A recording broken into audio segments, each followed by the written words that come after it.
cannot expect somebody, as I've ever said, that the health workers did very well. They did well, and yet they didn't go at that time to any country to become professors of managing COVID. The health workers didn't go to any of those universities, but they did it because they are competent, they have the skills, they have the knowledge, and these are the best health workers we have. If our health workers can do that and make the country proud, why not the Ugandans to do the same? It is now time for the community actually to demonstrate that we are in position to manage ourselves. Because other than that, really, COVID is here.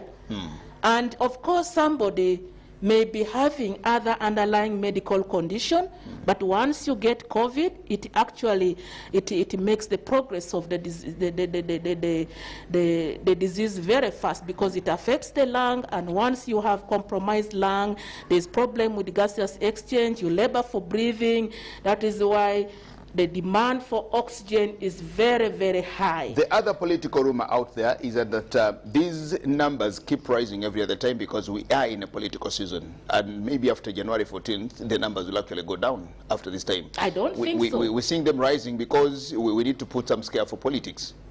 I don't think so. The numbers are going probably, according to epidemiological survey, when we reach stage 4 of the disease, where there's extensive community transmission, the numbers that we have, the numbers that we present on table is actually only 10% of the representation in the community. That will mean that many more people might be having the infection.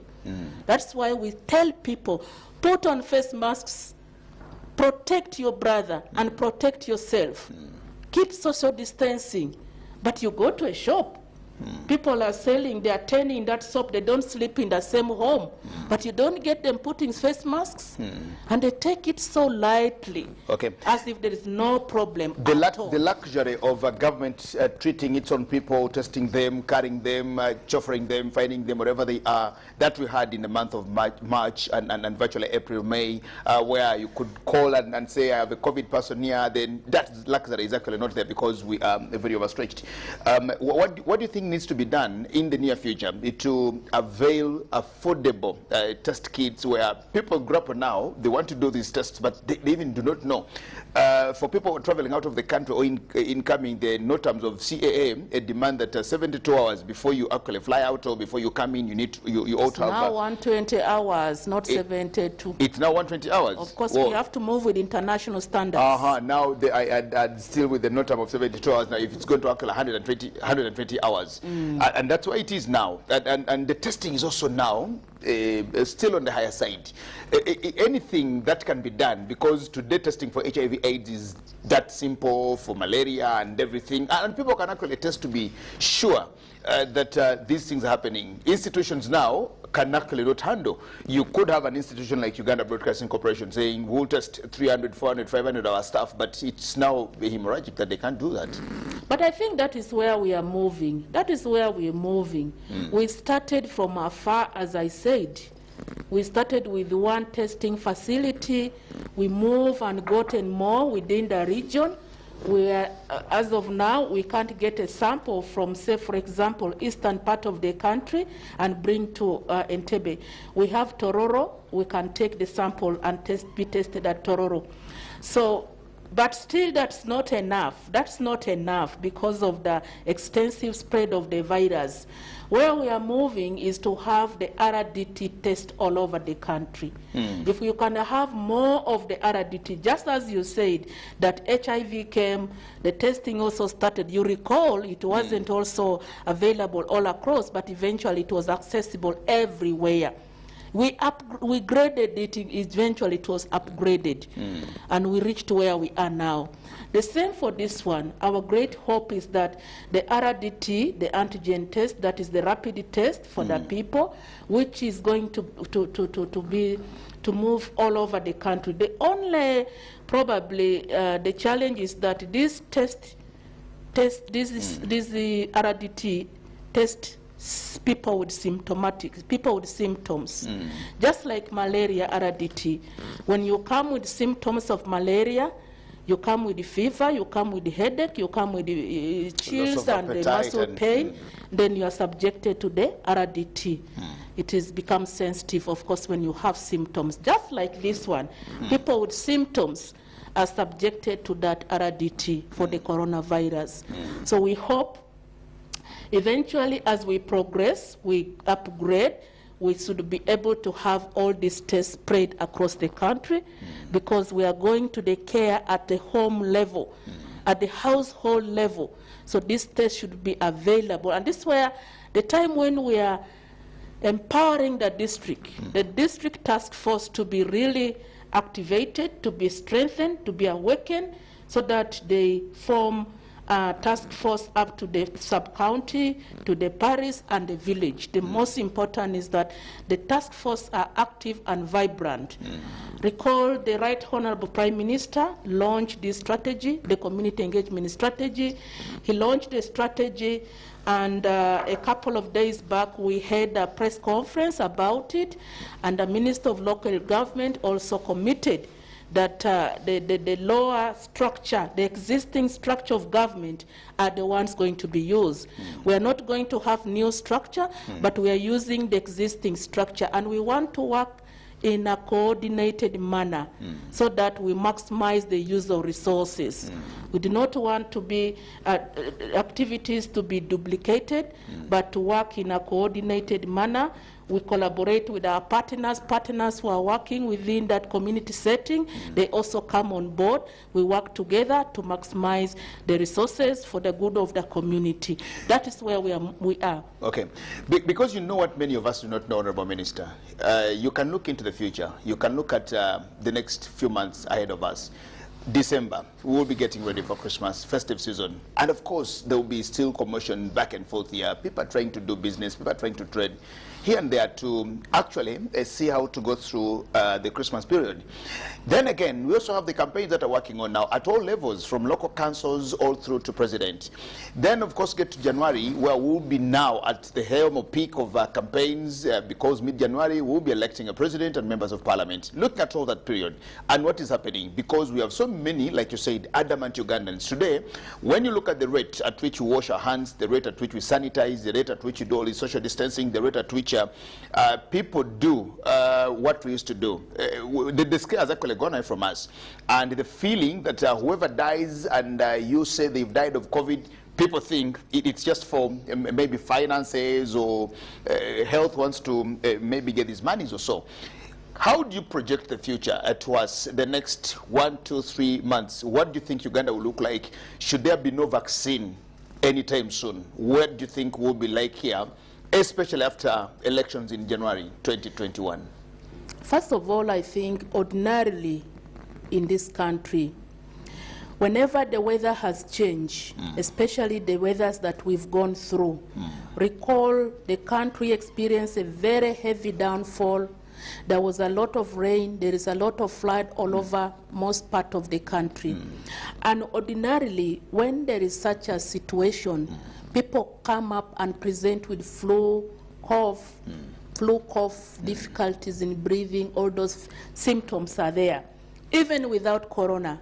But now, you recall this is the period also when the rain has really been heavy. Even people with respiratory tract infections, people with obstructive airway disease like asthma, people with bronchitis. Actually, their situation, pneumonia, it has been worsening because of the weather. It has not helped us, honestly. It has worsened the whole situation. And we can't do much because these are nature laws. Now, we are moving into Christmas, and this is our festival season. Yes. After Christmas, we are entering to the new year, and culturally, really, the celebration usually with a lot of excitement. People want to see their dear ones in the village.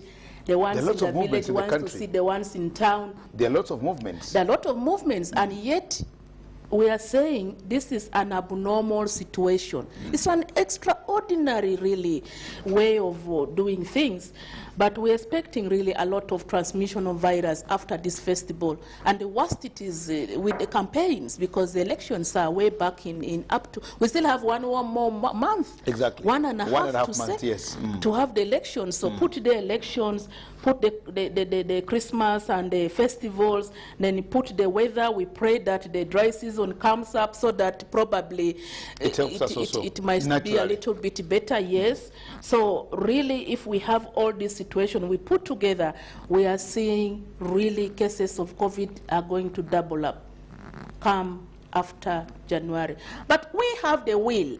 That is why we said the mantle is in the hands of our people. The power is in the hands of our people. Our people can decide to say enough is enough. We do not want this virus to spread. We want really to contain, because the community engagement strategy is basically mitigating. It is just basically a community mitigation.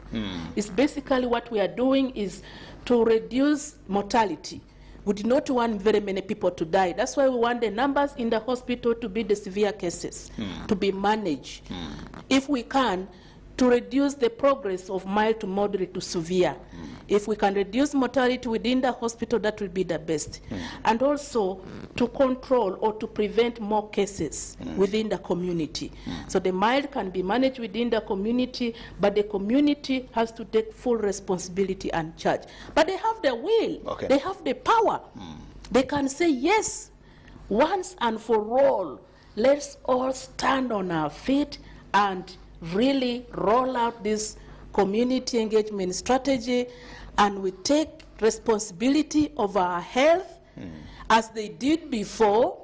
Recall when we send messages for the returnees, wherever you came within that allocated period, come back and test.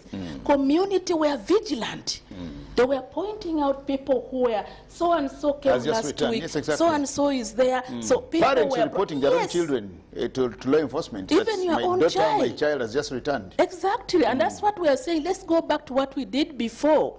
Let the community come up and take full charge. Okay. In that way, we will be able to reduce the cases. What about if the cases just doubled and increased in the coming months, especially after elections, like we've seen it happen in other countries? Would a total lockdown be another solution, or we can think about geographical lockdowns? Yeah, of course, the most important thing we talked about is the geographical, the local lockdowns, the geographical isolation, the geographical lockdowns, because like right at the beginning, we advocated for that. When we get a case, say for example, a case in Point, we can get a case in village X. If there are cases in that village can be isolated. You can have an institutional geographical quarantine within that place, such that it is managed within, and the people within there can be within their locality. That is what can, of course, be done. Otherwise, the infection has spread more. But really, we are inviting for I don't know, at this point in time, if we don't change our discipline, we don't change the way we do things, and we don't change our mindset. But on the other hand, we also thank the people of Uganda. We've moved far. Remember, we used to greet one another. We used to hug. We could hug. You could do all those things, but we moved away from there. Even in churches, no more greeting. High fives and all. Yes, all that one has stopped. Now, why should we destroy all the gains we have made at the last minute?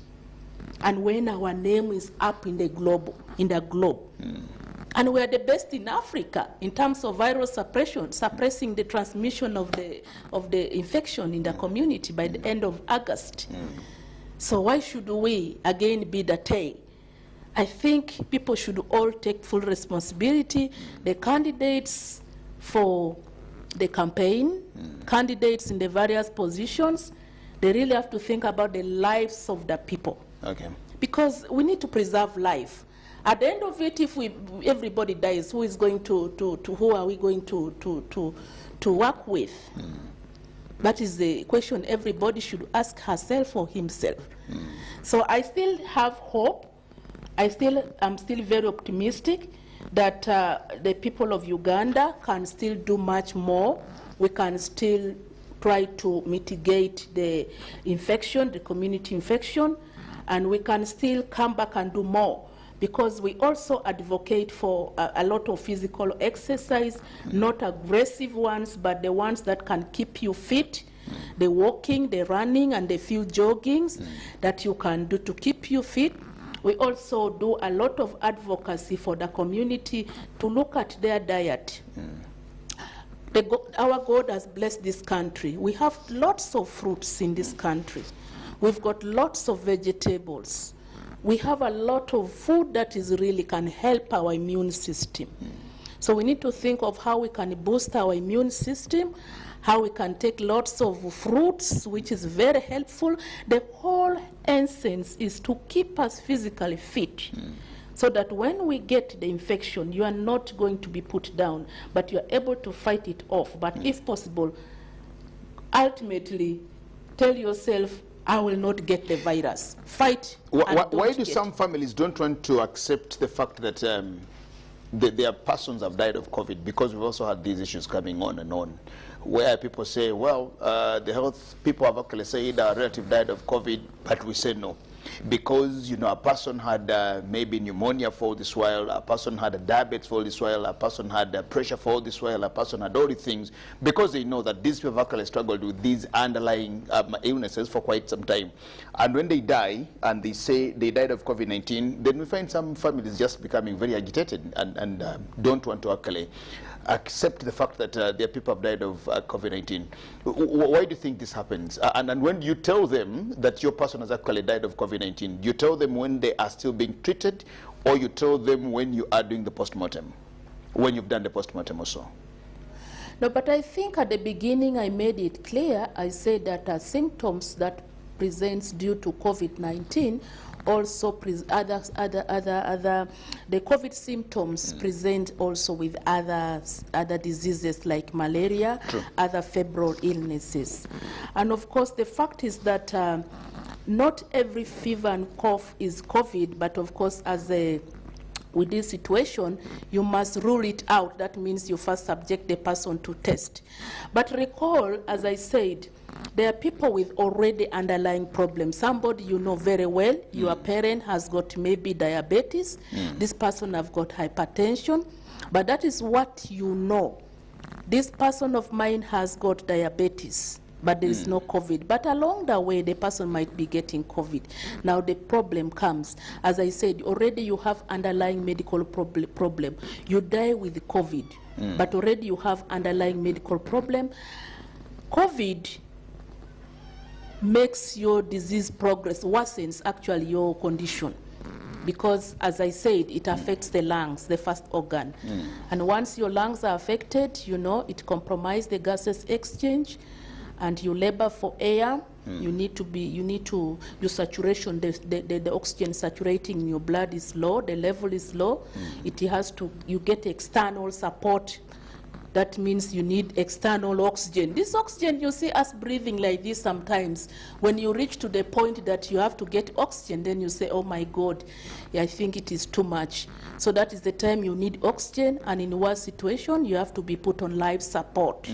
So in that scenario, you really have nothing much to do. But if probably you had only your pressure with no other complications, you might have still lived longer. God might still give you more days to live.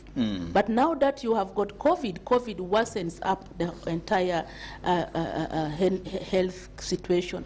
And it can, of course, not only affect the lungs, and affects even other organs, and you can see where you are. I've not heard so much about our pulmonologists in this whole question. We hear so much of the epidemiologists, we hear so much of all these others, but we do have them. We have the specialists in lung, because these are specialist doctors.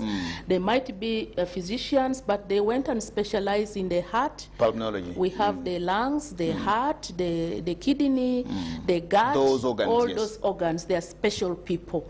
So these are people who are really specialists in as long as diseases affecting the lung, diseases affecting the kidney or the urinary bladder, urologist, cardiologist, gastroenterologist, and all that. So it's basically we have them. Uganda is quite rich with specialists. Okay. Well, thank you so much, Honorable Minister. Just been told that His Excellency the President is now ready to address the nation, talk about COVID-19 and security now. His Excellency is speaking to us from the State Lodge in Mbale, and I think we'll now just rush you to where the President is speaking to us. Then we'll return later after he's spoken to us to again briefly go through that. Now we hand over to where the President is this evening.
Countrymen and countrywomen,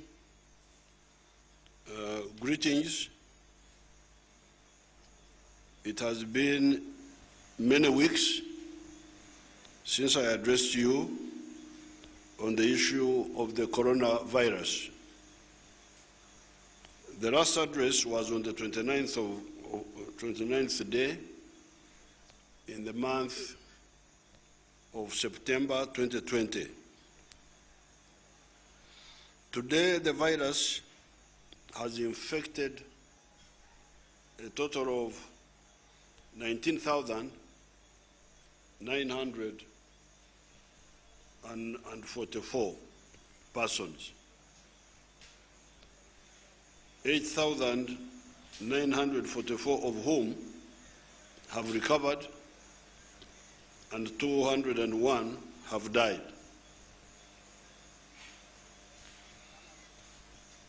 As you can see, the death rates are still low.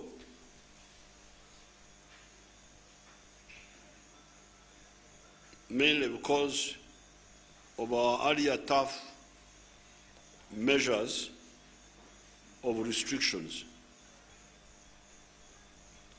since the infections were few, more care could be taken by the medical workers for those infected. Even today, we should not relax. The good thing about the virus is that it is easy to avoid if we are disciplined. Remember the preventive measures. Do not go in public without first testing for corona if you have got flu-like symptoms. I have had to do 2 coronavirus tests when I felt some flu-like symptoms. The last time being on my first day in Karamoja recently. Fortunately, on both occasions, the results were negative. Otherwise, I would have had to be quarantined and suspend all work involving meetings with people. Always wear a mask covering the mouth and the nose. Do not get near anybody with flu-like symptoms. Keep a distance of 2 meters between person and person. When I'm driving through the towns, people don't care about this. I think the people who are sensitizing the people at the district level are not serious, because I don't think our people would be reckless if they were told. Keep a distance of 2 meters between person and person. Always wash hands with water and soap, or use sanitizers. Never touch your nose, mouth, or eyes without first washing with soap and water. Always sanitize surfaces that are touched by many people, in offices especially. And these are the tabletops, door handles, etc. And also sterilize documents in offices. When using public transport, ensure you follow the SOPs of the Ministry of Health. When I see the border zooming around, I don't see them putting on masks. I don't see them putting on helmets. All those should be observed. If we observe the measures above, we shall be safe. We shall not share the losses other parts of the world experienced. Up to today, the world has had 62.24 million people infected with the coronavirus. 39 million have recovered. 1.45 million have died.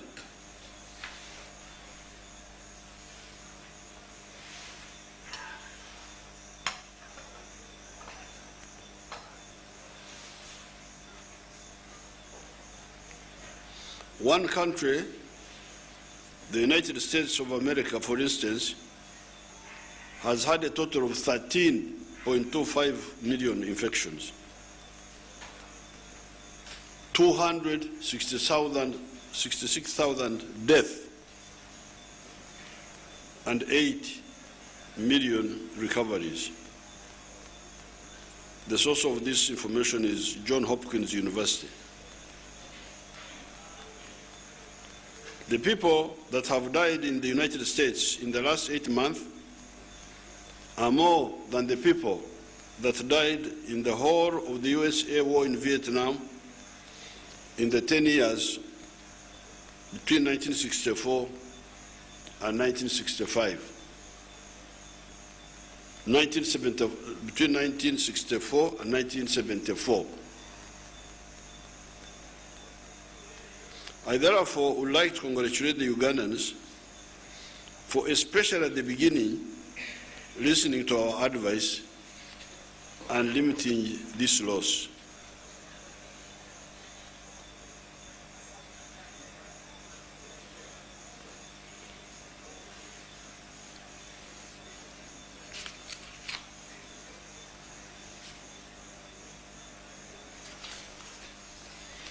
The world is about to get out of this nightmare by getting a vaccine or even a cure.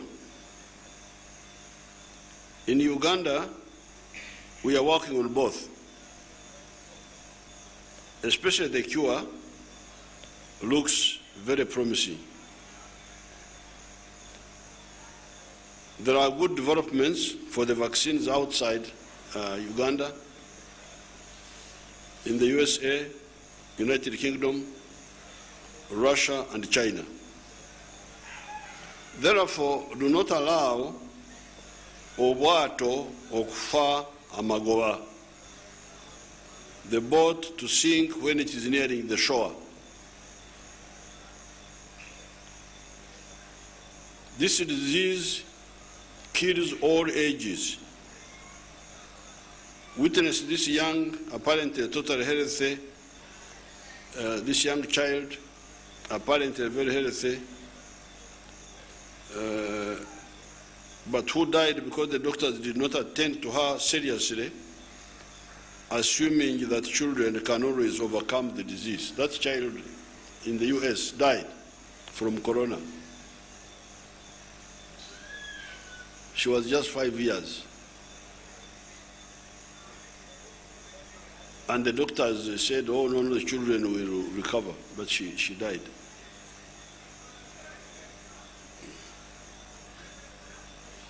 Those are her parents of that child.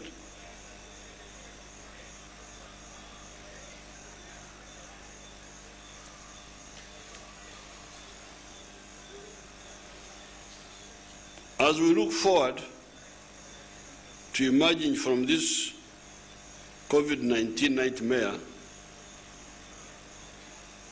the NRM will work out a bailout package for the categories that were affected business-wise most. These are people like the owners of private schools, the entertainment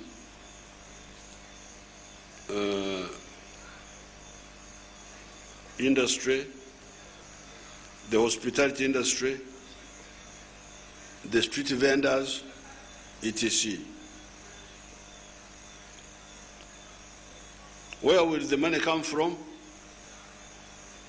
to bail out these people? By January 2020, all the electioneering will be over. How much money shall we have spent on the registration of voters in the month of November 2019? How much money would we have spent ever since the time of the registration of the voters in the month of November 2019? The total would be Uganda shillings 1,073 billion. Fortunately, this huge money is a one-time expenditure every 5 years. We are not going to spend it again for another 4 years. We shall therefore have money with which we can address these needs of bailing out our people. In the end of the year address, I will touch on the challenges we faced at the beginning of the year: the locusts, the floods, the landslides, the floating islands on top of the coronavirus. What happened to the others apart from the virus? They have been resolved either wholly or partially. Instead, we are now having the problem of surpluses of sugar, maize, milk, banana, cement, steel, etc., as already said. Uganda under the NRM is unstoppable.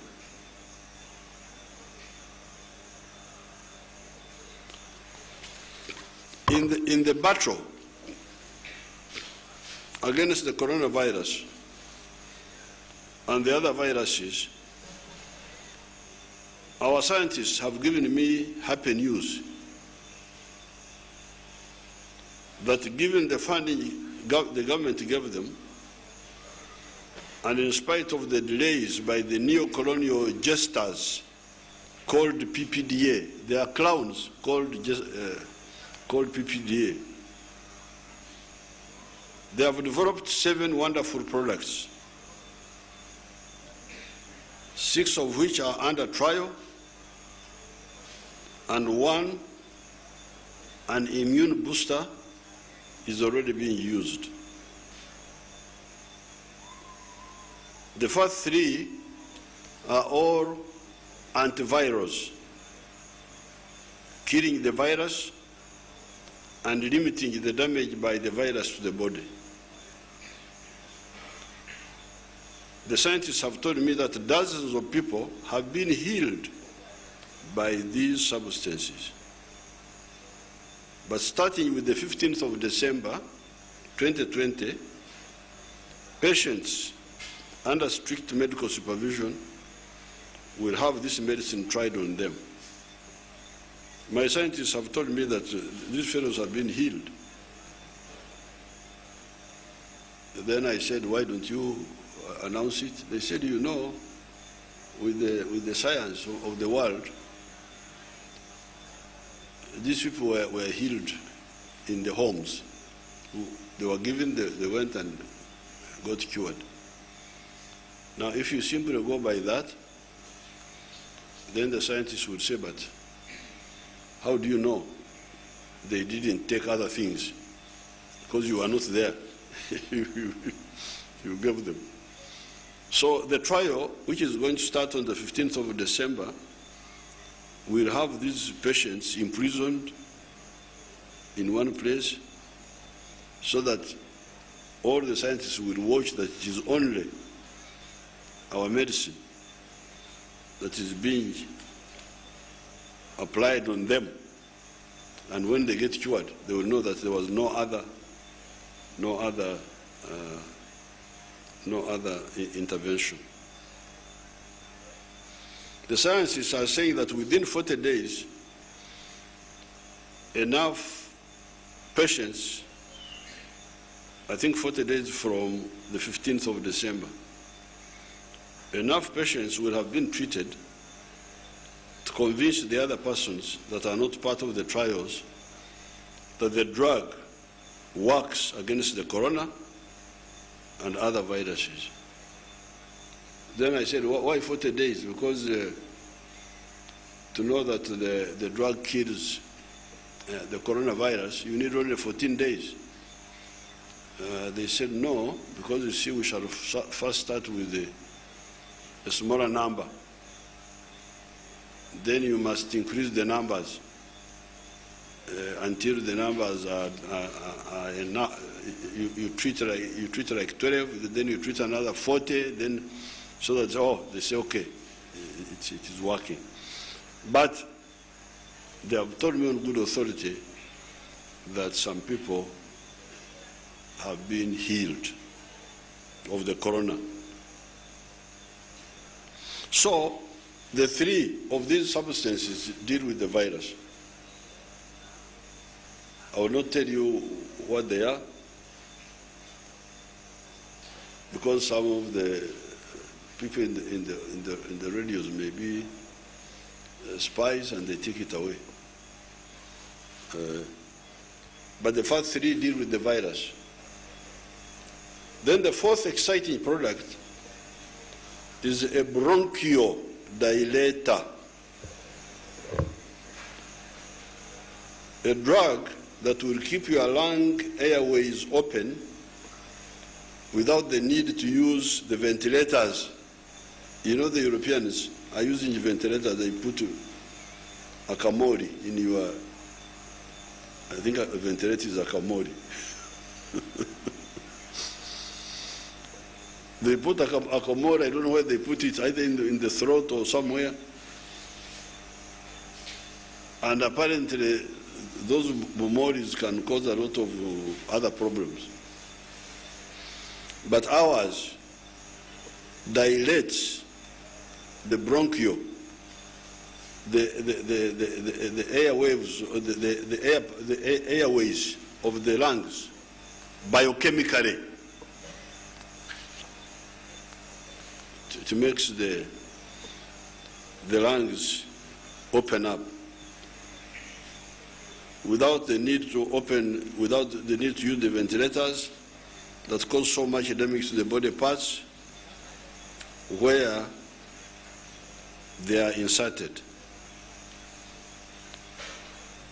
Our scientists have also developed 2 diagnostic tests, one of which uses saliva and can give results in 30 minutes. As the English say, there is always opportunity in adversity.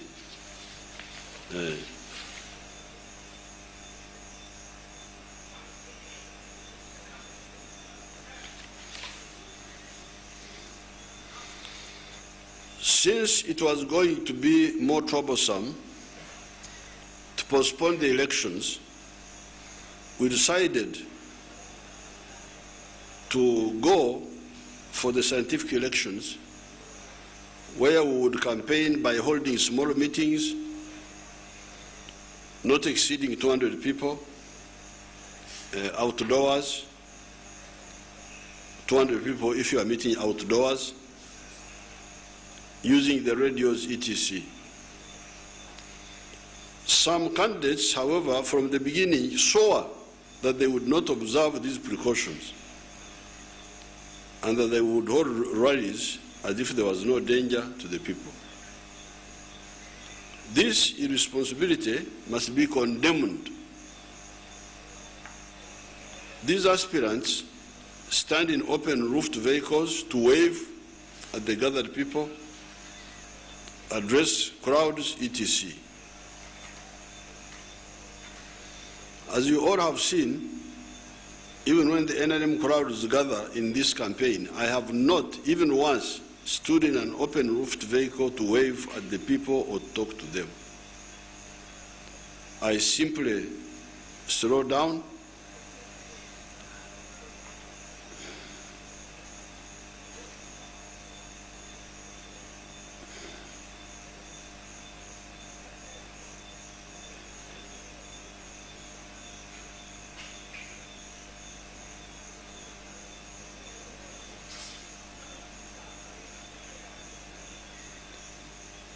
as you have seen some of those samples, I simply slow down, remain inside the car, wave at them using signs.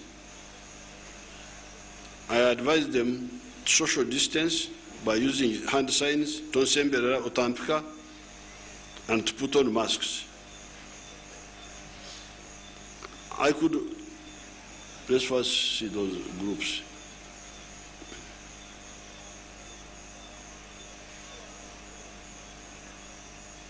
This is the recent campaign, this campaign here.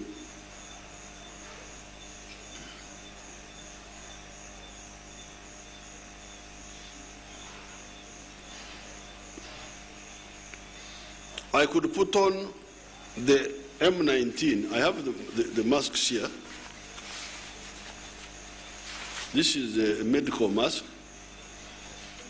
which is put on by doctors when they are operating patients. So I can put this one on, put on a face shield, and stand in a crowd and wave. I will not be infected myself.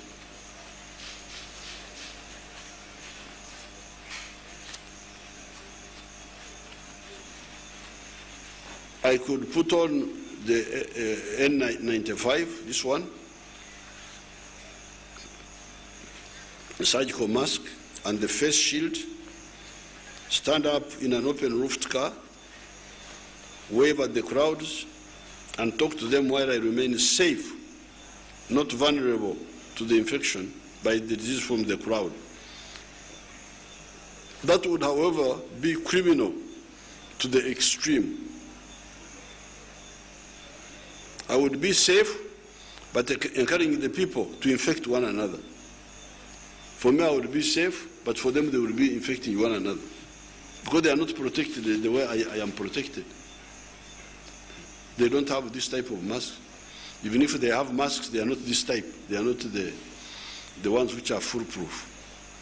So to see a leader encouraging people to congregate, to congregate and showing them as if they are doing the right thing is really criminal. And it's good to see leaders, to see people. I'm enjoying people now, to see what sort of people do we have. The people you say are your supporters, you want them to die, you don't care whether they live or not. This one is incredible. This is incredible. So I cannot stand to wave by encouraging these people as if they are doing the right thing.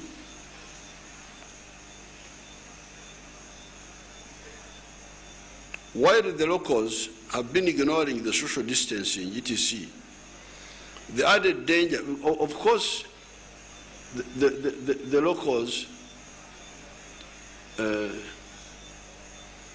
that was in Karamoja, I had to shout at them after our leaders' meeting. I was telling them, trying to tell them to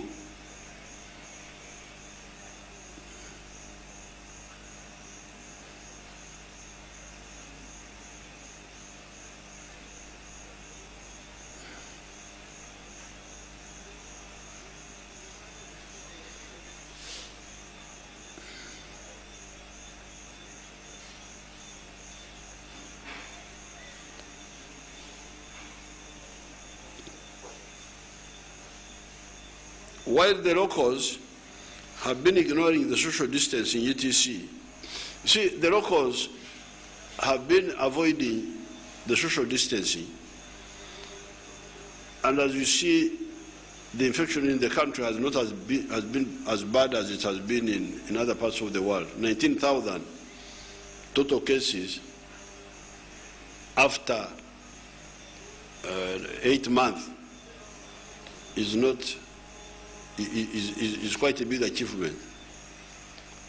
The problem, however, is that with the but this could be, I don't know, I have not talked with the scientists recently, but this could be because the locals are local, they are there, they are sort of isolated. They don't mix much. So even if they are drinking their marwa together, if none of them has the disease, then yes, they are doing the wrong thing, but they are safe because nobody has imported the virus into their area. But with the campaigns now, this campaign, you now get people from far away who should not be moving up and down, who now come. So even if these fellows had been safe in their ignorance, congregating but safe because they had no local source of infection, these irresponsible leaders are now importing from far to these poor locals. That's where it is incredible irresponsibility, and especially for people who say they want to be leaders.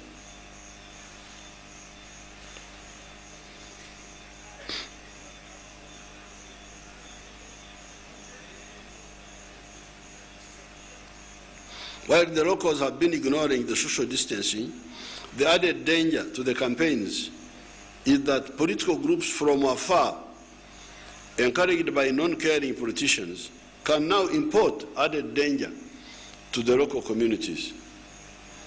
However, some of the political actors working with anti-Ugandan elements from outside have been promoting impunity and swearing that they will render Uganda ungovernable. They've actually been talking about this, how they will make Uganda ungovernable. We have been monitoring them through intelligence. These groups, working with criminal gangs whom they pay money and give drugs, taking advantage of serious weaknesses in the police. Some areas of Kampala were declared no-go areas for law enforcement by these conspirators. You remember they had Kawempe Republic, where the government should not exist, the government of Uganda. And they have been having other no-go areas. They have been saying that they will ban the petrol stations in Kampala. When therefore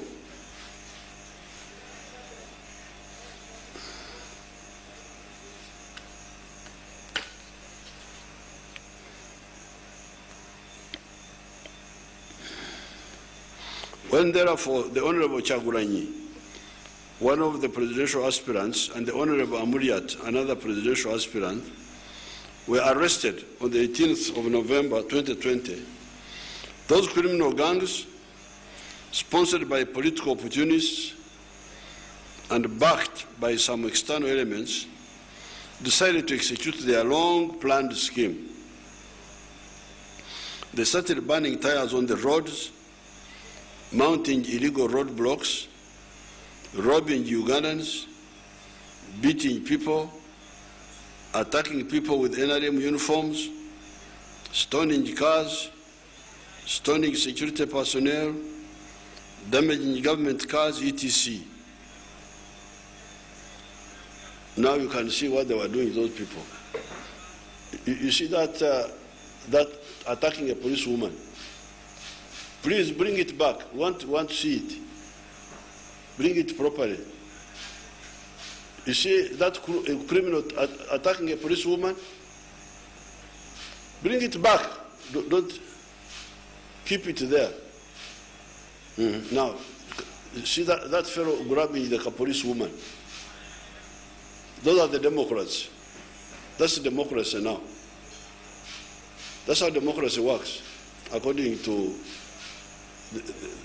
the lecturers in democracy and their supporters. You go on.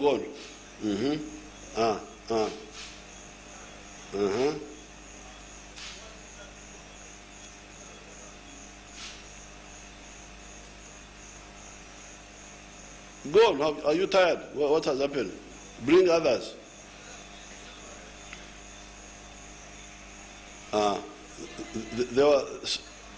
They were destroying cars.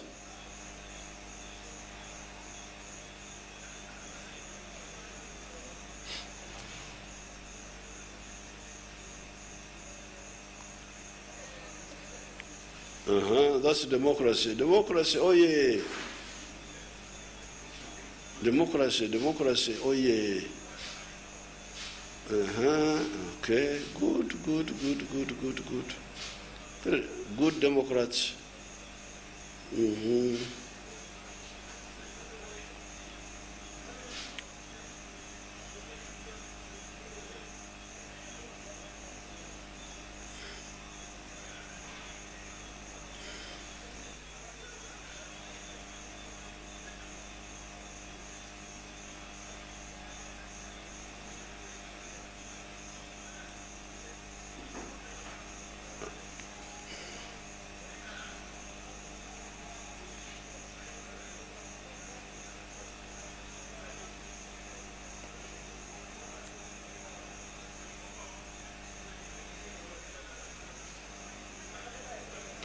There they are robbing.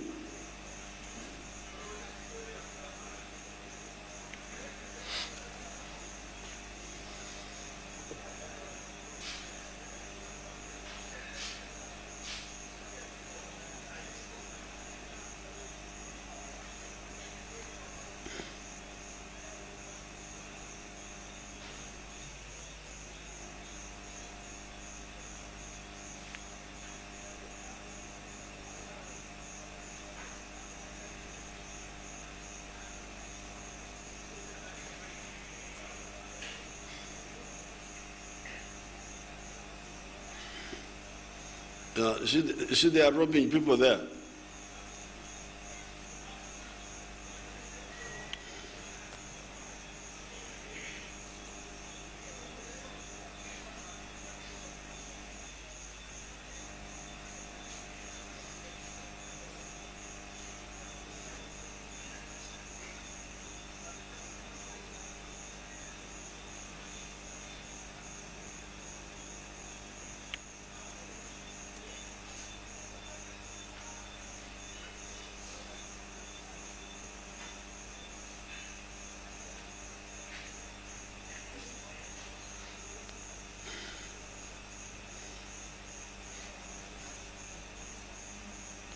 See how they are undressing women?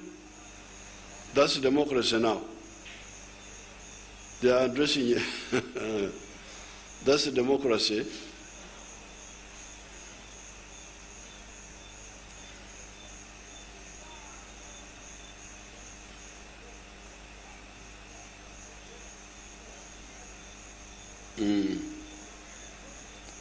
Anybody who undresses an African woman, NRA deals with him. So that was democracy, opposition style in practice in Kampala.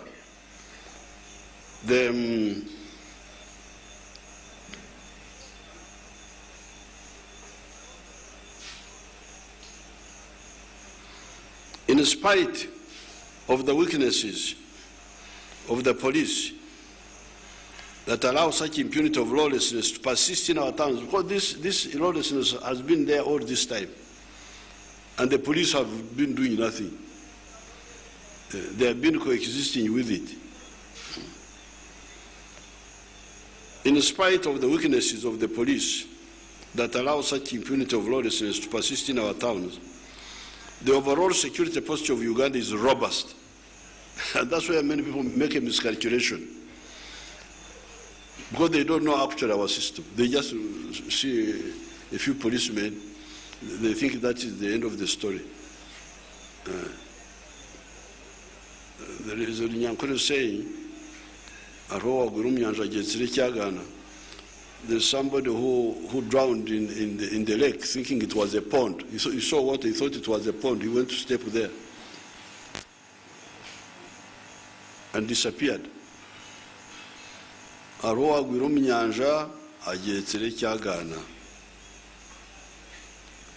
So those fellows, when they see those corrupt policemen around them, they think that's the end of the story. They think that they can make Uganda ungovernable.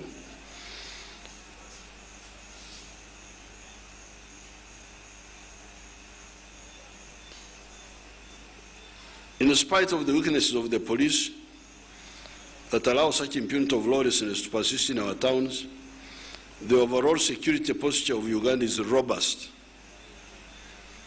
A marked force response was immediately activated, and 1,014 suspects were arrested, of whom 843 suspects were charged in the courts of law, including Chagulanyi.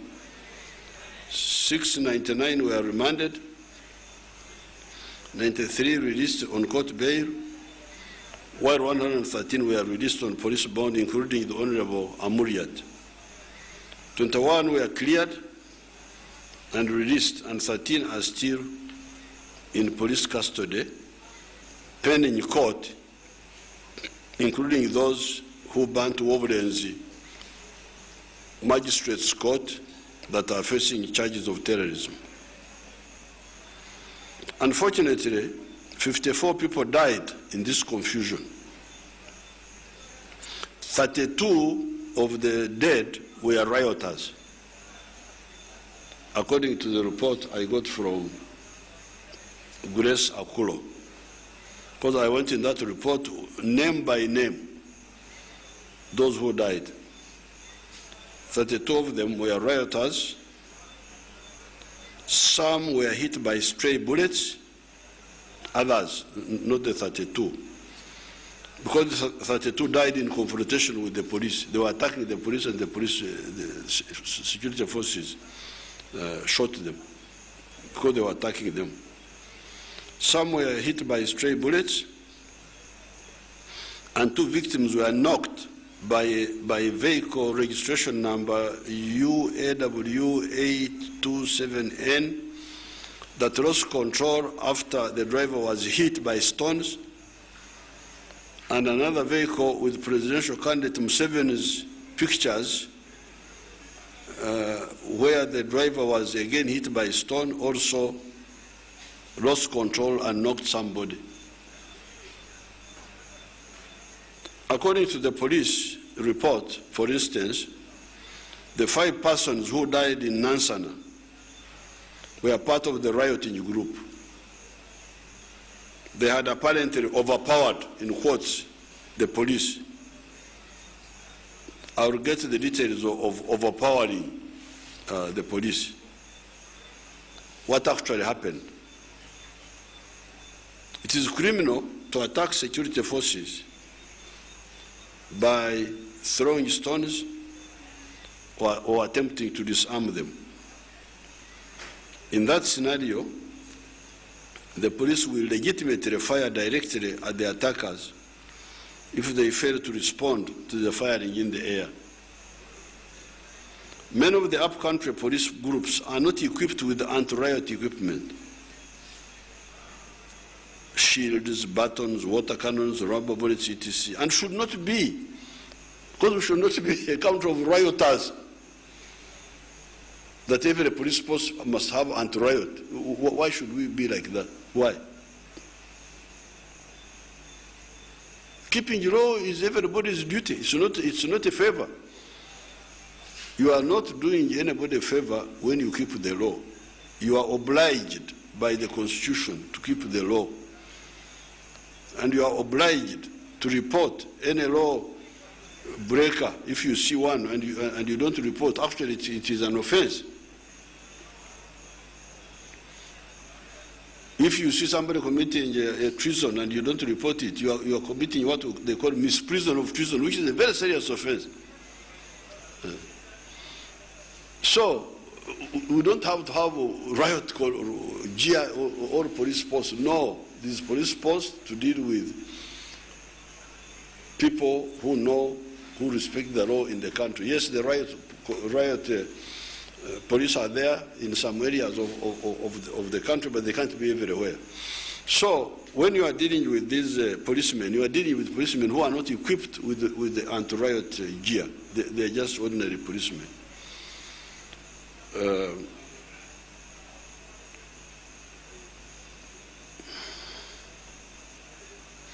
Many of the upcountry police groups are not equipped with anti-riot equipment. Shields, batons, water cannons, rubber bullets, it is, and should not be. We should not have a country of rioters. It is the duty of everybody to keep the peace. If the Honorable Kyagulanyi was arrested, his supporters should have waited for him to go to court, as he eventually did. The idea that Honorable Kyagulanyi or any politician is untouchable because he's a politician, and if police legitimately arrest him, there will be riots, is not acceptable and must never be repeated.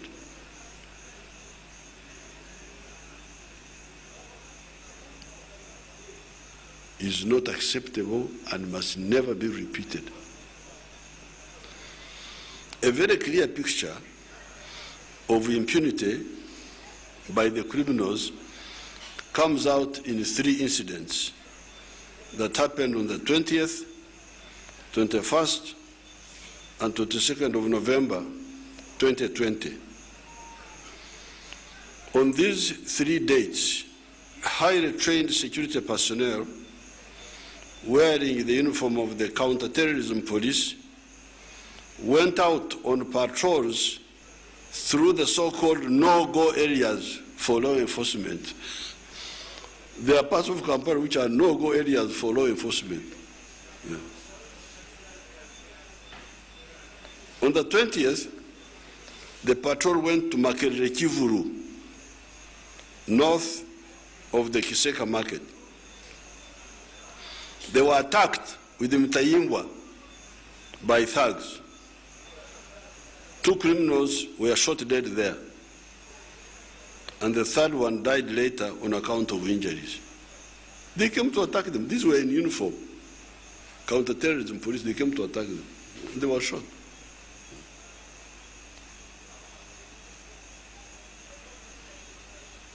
On the 21st, the patrols went to the Katu area, where thugs started throwing stones at the security personnel and injured one of them. The attacker was promptly shot dead. On the 22nd of November, the security personnel were patrolling the no-go area of Nakivubo. One thug started attacking them by throwing stones. He was shot dead. You can see that, you can see the videos of a criminal that was attacking a policewoman, what we showed at the beginning. Was attacking a policewoman, and a group of criminals undressing NRM women. This will never happen again.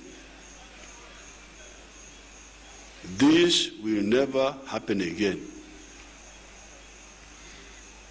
Anybody with ears should hear, but nobody will ever attack a person wearing the uniform of the NRM.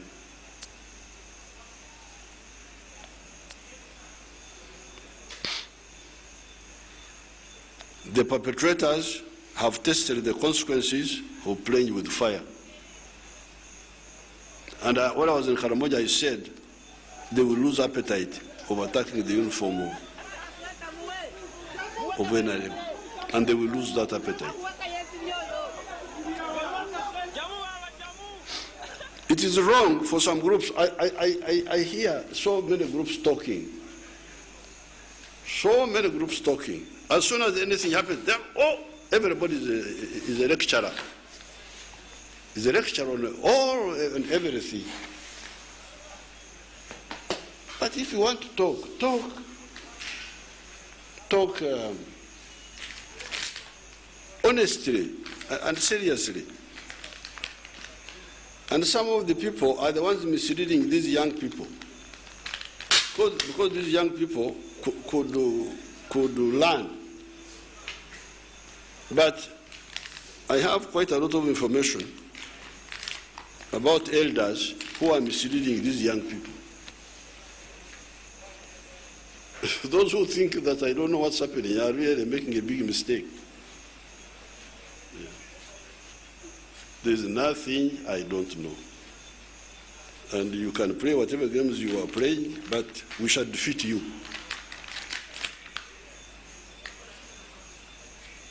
We shall defeat you, and we'll know who is who and who is doing what. And we are ready for all eventualities.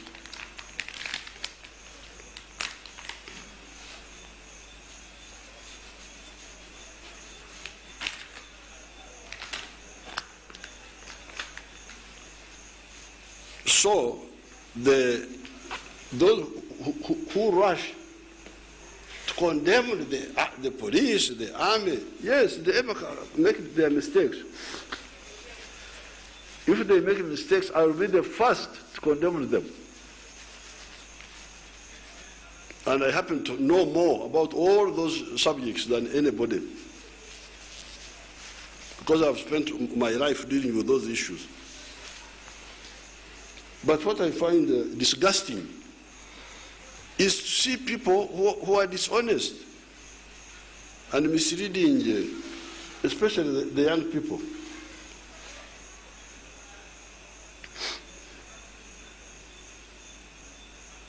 It is wrong for some groups to only condemn the security forces, but never condemn law breakers that attack innocent people, kill them, rob them, etc. If you want to condemn any wrongdoer, don't be one-sided and you say you are a leader, you are this group. We respect people, but they must respect themselves. Or a time will come when we shall tell everybody what we think about him. Because this is our country, we are not guests here. It is our country like everybody else, and nobody has got the right to mess up our country. In the book of Romans, chapter 1, verse 32, I happen to know it in Nyankore, ziri abareba abo ababikora nabo ababishemerwa. I don't know how they will say it in Uganda. I think it would be like ziriba sanga oba bakora ebyo nabo ababisanyukira, something like that. But in the English it says, who, knowing the righteous judgment of God, that those who practice such things are deserving of death, not only do the same, but also approve of those who practice them. Ziriabareba abo ababikora nabo ababishemerwa. Woe unto those who do bad things and those who rejoice or approve them. The weak police responses in the past may have created that false impression. It was definitely a miscalculation for the schemers to imagine that they can use such anti-people techniques in a country led by the original National Resistance Army. You make that miscalculation, you do so at your own risk. I can assure you of that. Whoever you are.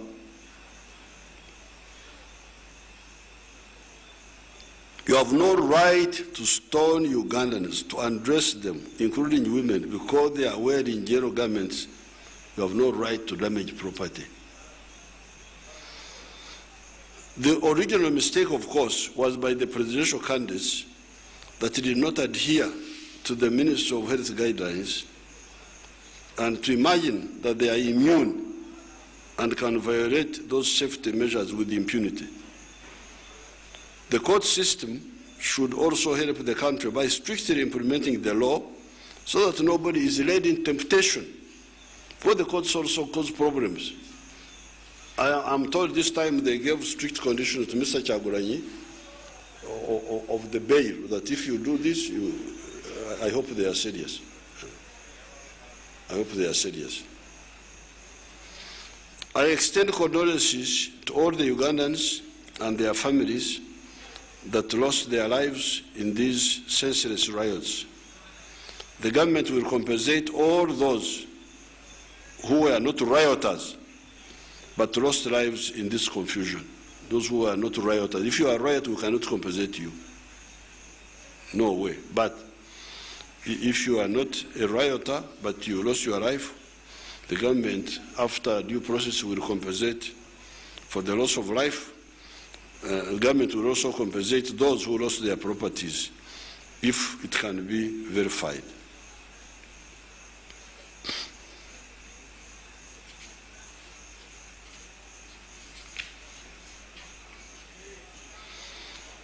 Regarding the illegal rally at Luuka, the police could have warned them and concentrated on Honorable Chaguranyi. Because you see, the villagers, I think they are not fully sensitized about the dangers of COVID. They seem not to think that it is there or something. There's some, I don't think they are fully sensitized. Because even me, those crowds who wait for me, even when we don't invite them, you find they are gathered. So the correct thing would be for the leaders to refuse to encourage those crowds. It should be the leaders that should be targeted, not necessarily those people. Those could be talked to in a microphone, and but it should be the leaders. The leaders should be the ones to be accountable, to be arrested without fighting with the population. Regarding the illegal rioter to Ruhuka, the police could have warned them and concentrated on Honorable Chaguranyi, because he should be the one to discourage them and not encourage them to congregate. When my supporters congregate, I do not encourage them. I discourage them, as you saw in part of the vision. On the side of the police, apart from their weaknesses and some corruption that have led the criminals and their opportunistic manipulators to believe that they can act with impunity. You see, the criminals have been misled because they don't know NRA. They just see policemen. They think that's the security of Uganda. So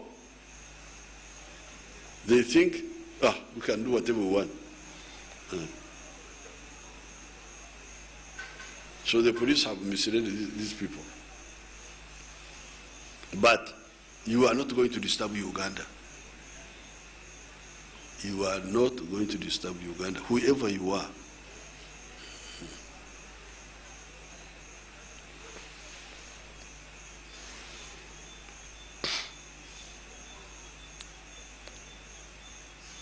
The police should also audit the phenomenon of shooting people by stray bullets. There's also that issue of the stray bullets.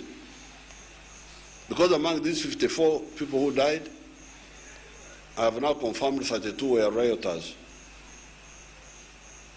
2 died, they were knocked by the cars which were stoned by, so they were also by the rioters.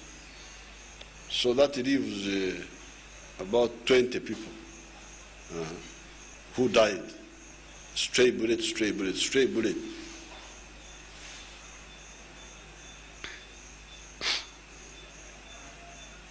So that phenomenon of stray bullets should be audited. What was the original purpose of those bullets before they became stray? Because you see they strayed, that means they were supposed to go someplace and they strayed. But what was the original purpose? Even if you do not have anti-riot equipment, you can still firmly but humanely handle a riotous situation, as I guided in my letter to the IGP of the 8th of September 2020. You should first fire in the air to scare the rioters. With firing in the air, there cannot be stray bullets. If you fire in the air, you cannot talk of stray bullets, because by the time the bullet falls back on the ground, it is no longer lethal. It's like a falling stone. Stray bullets only come into play when you are firing directly at the attackers, but some bullets miss the attackers and hit the bystanders, passers-by, or people just sitting in their homes.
the piece which I want.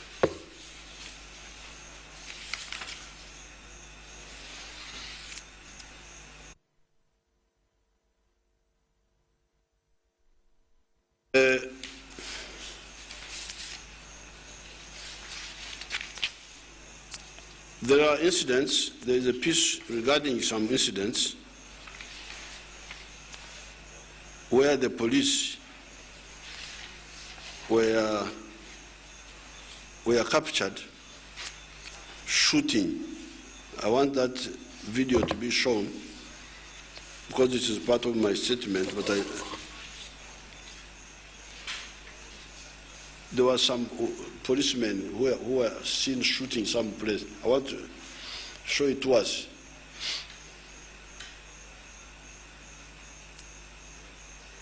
Policemen in the white pickup were shooting, and then the soldiers who were walking on foot were shooting. I told you to bring it along.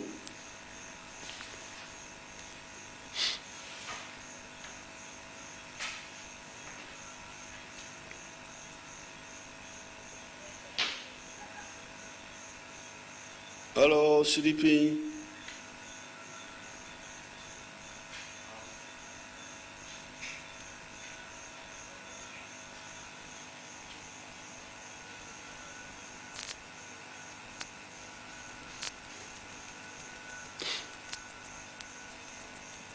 Have you slept completely?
We are waiting for the police to bring my friend.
Tajja tunuzemu.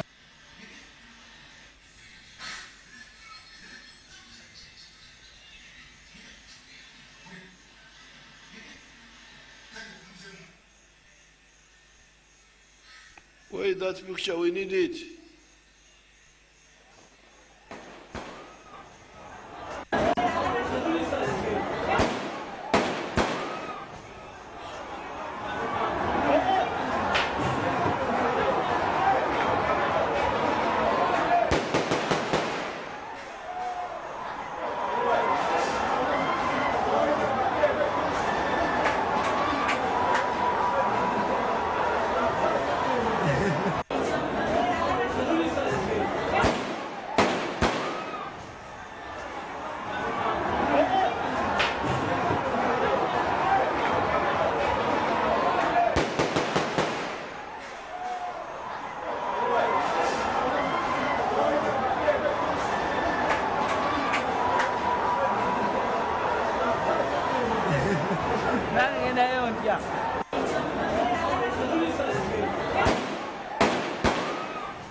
Hello, want to see that picture properly?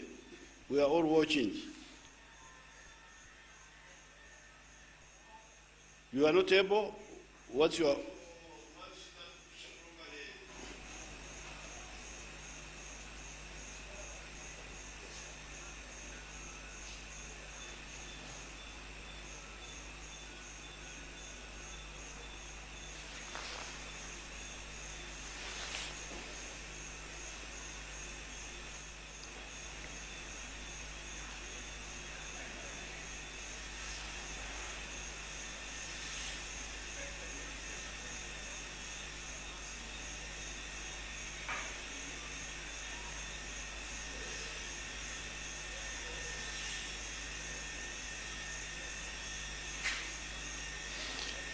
There were two, let's see whether these wonderful people will get them before we leave here.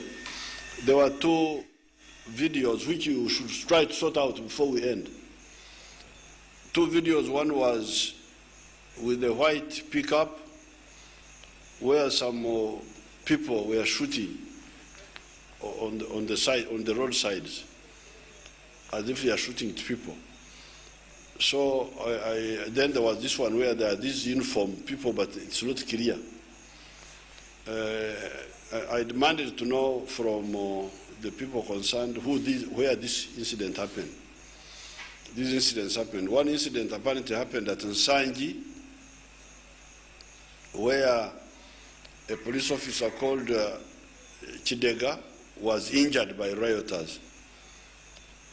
And that pickup, we saw the white one, was evacuating Chidega, who had been injured by rioters, and that the firing was to scare the rioters so that they evacuate Chidega. And it was at Nsangi. So we are going to do more investigation about that, because now we know where it happened. Now, these other people of uniform were in Mukono at a junction with Kayunga Road. Now, what were they firing at? We shall find out. The issue is that we have got cameras everywhere.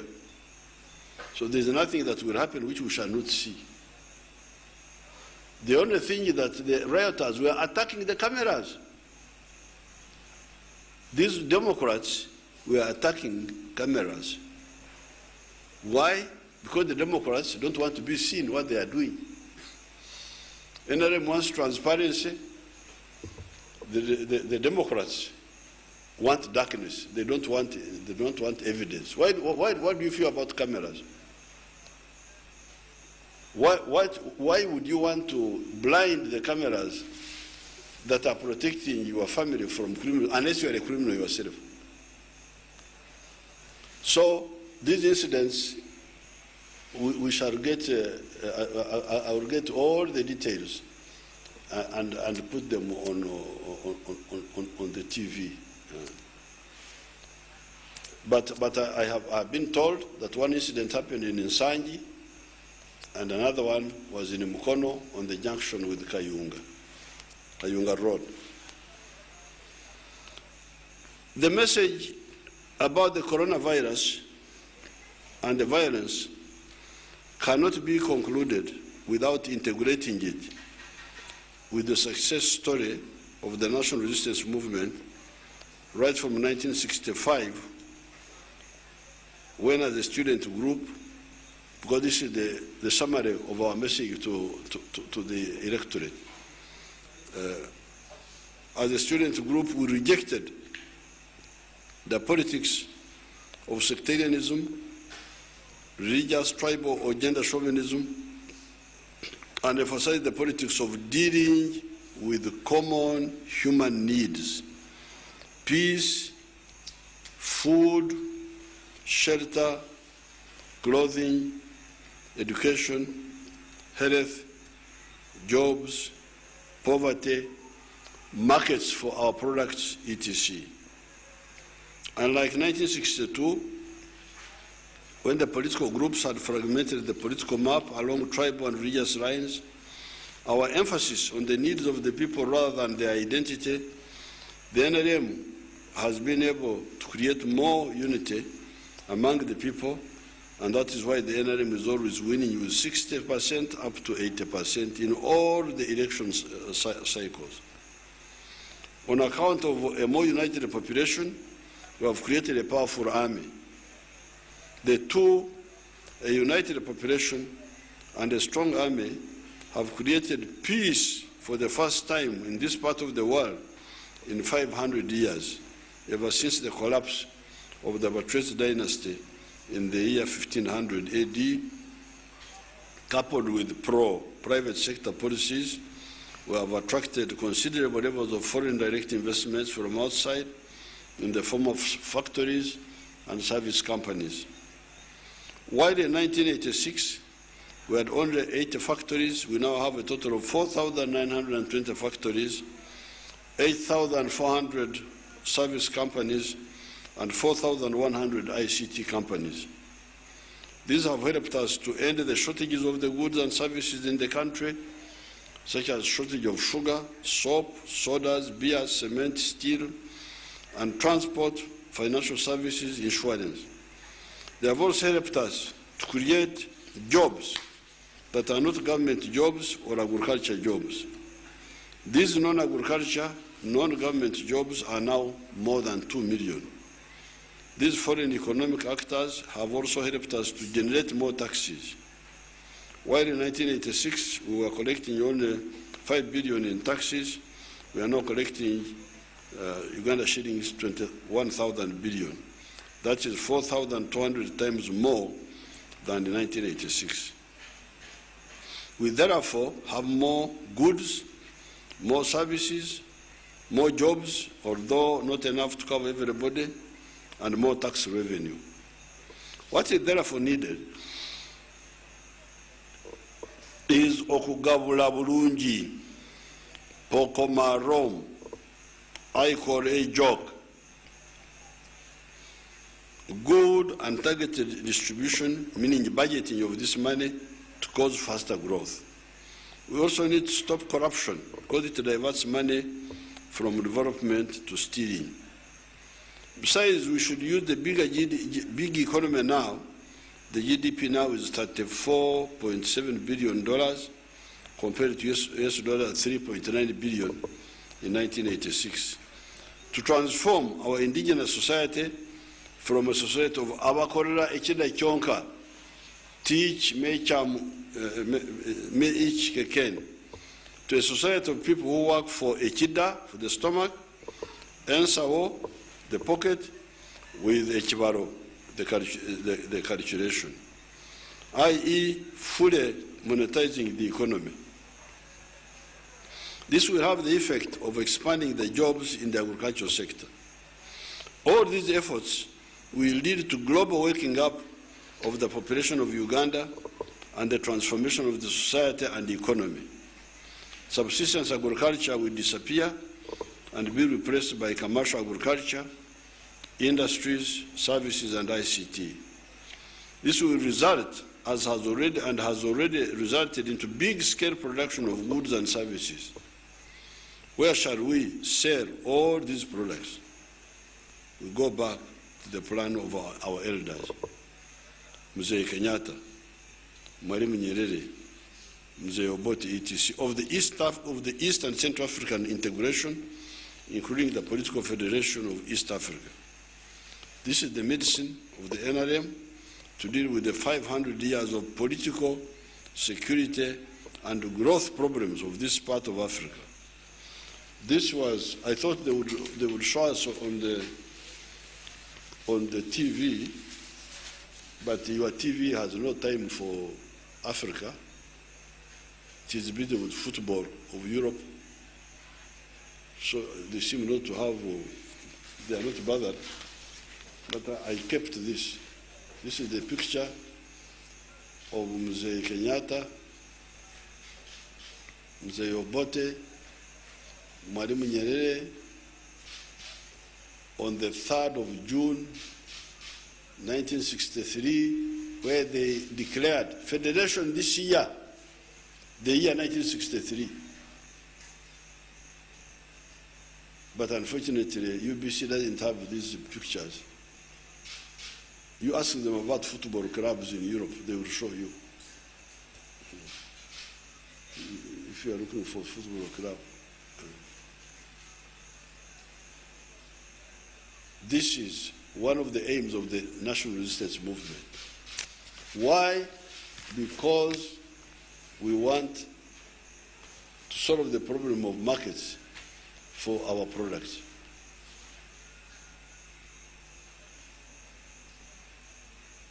Therefore, the summary of our stand now is 11 points.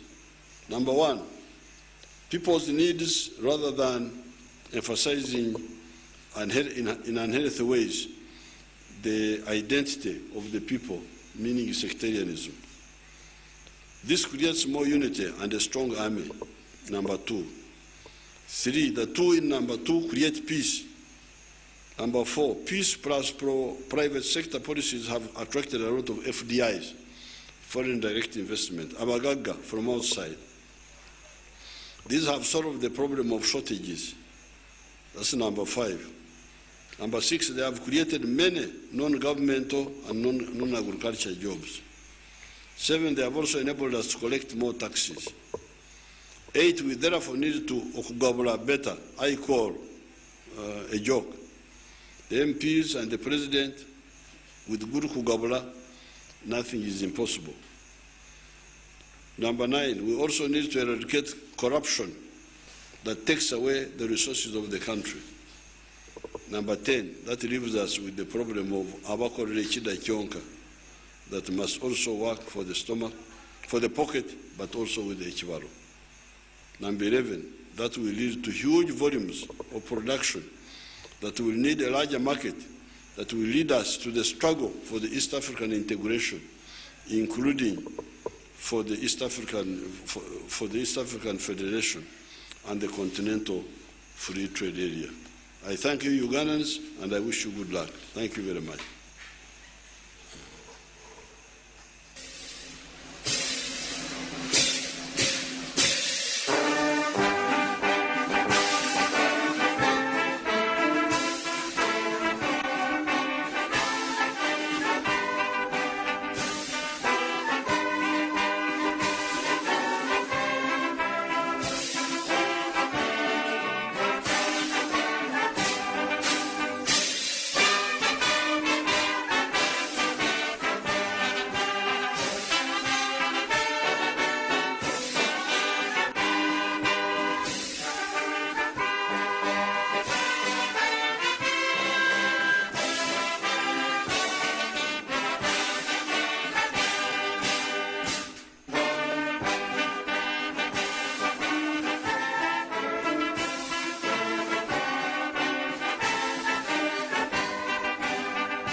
Welcome back from Bale, where His Excellency President Yoweri Kaguta Museveni has been speaking to us and addressing the nation. He started his address at exactly 7:30, and he's brought us this for 1 hour and 15 minutes, just right there.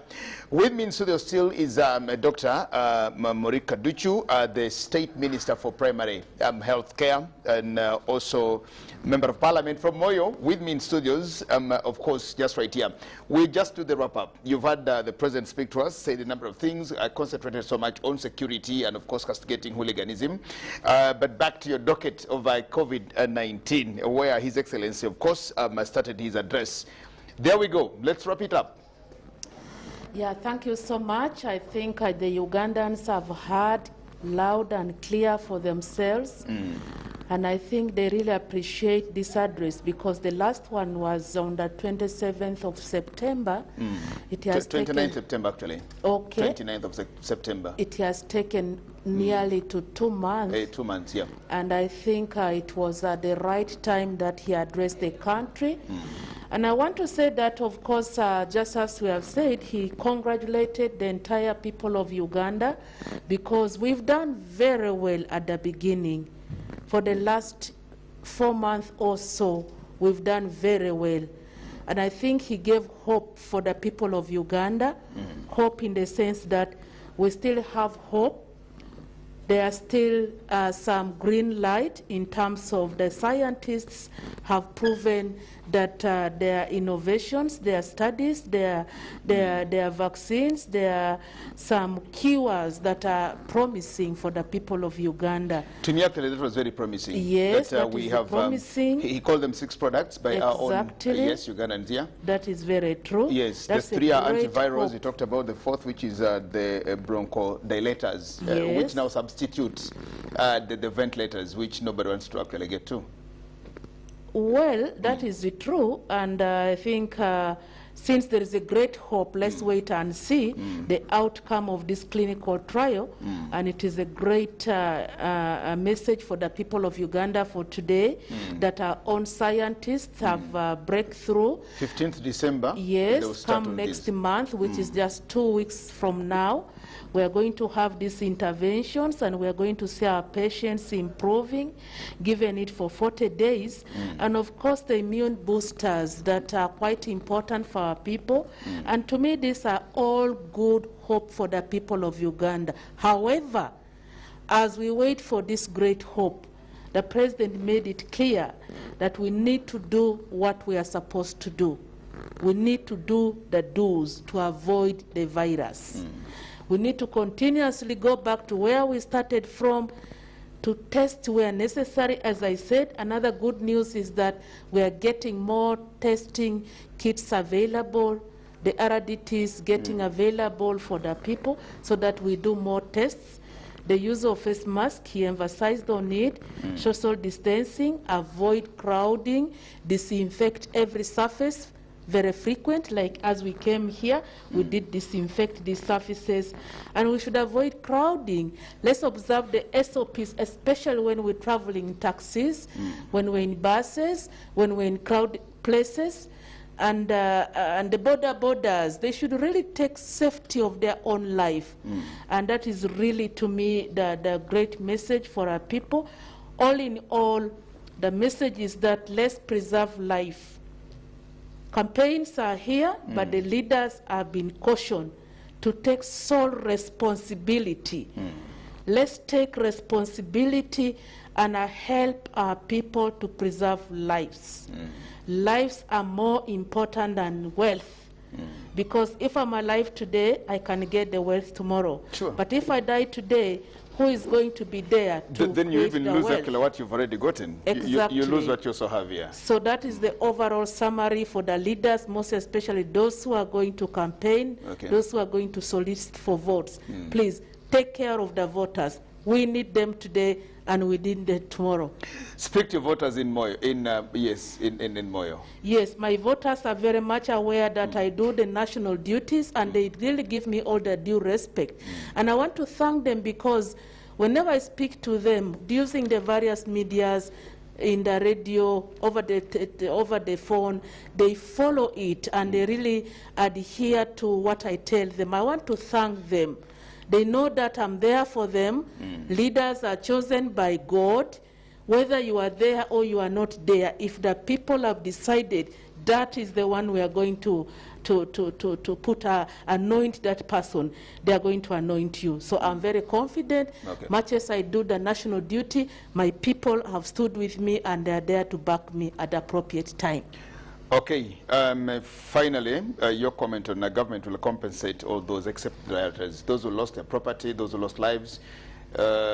Will we push that promise through and through?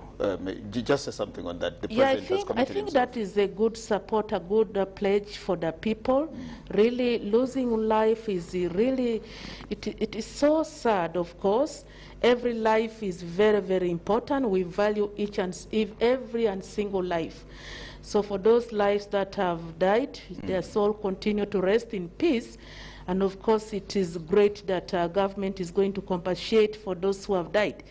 He has not hindered on those who have been injured, but I think on several occasions I talked about it. We went to the hospital, we visited them.